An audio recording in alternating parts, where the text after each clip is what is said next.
how to endure phases of tastelessness in bhakti. Whenever we start practicing bhakti yoga, we may expect to experience great joy, because after all, we are connecting with Krishna, the all-attractive Supreme, who is the source of all joy. And the Bhagavad-gita too assures that bhakti is joyfully performed. Susukham kartum avyayam 9.2. However, in our actual experience, we may find that the practice of bhakti is more often a struggle than a joy.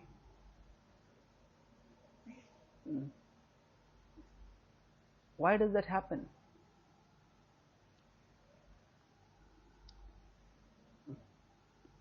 Broadly, because of two reasons. There are two forms of one reason. We experience the joy of bhakti when we connect with Krishna, when our consciousness becomes absorbed in Krishna. However, in our conditioned stage, our consciousness is filled with many impurities, and these divert our consciousness to many other things.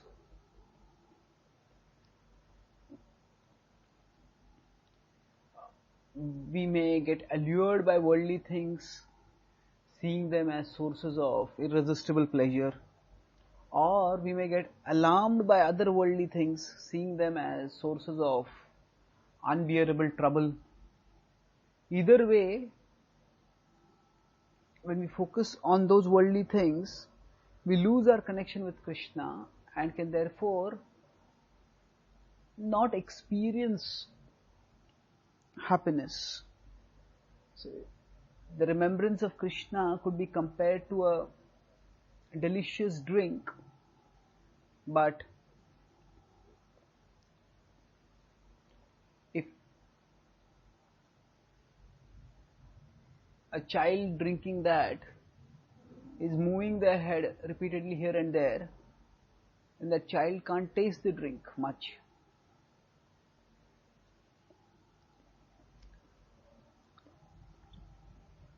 So what can we do then?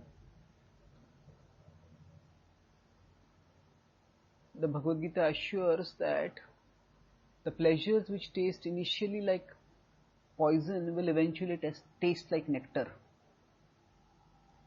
Tadagre vishamiva pariname amritopamam tat sukham satvikam proktam atma buddhi prasadajam. So, in general, many refined pleasures require the refining of our consciousness, and the joy of bhakti is the most refined joy.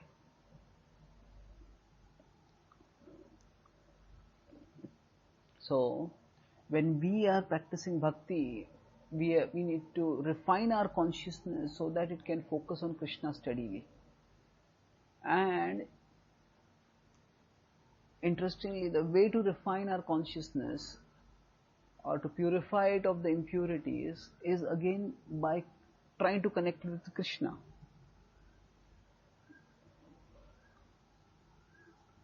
That's why initially we need to treat our practice of bhakti more as a medicinal dose than as a nectar drink.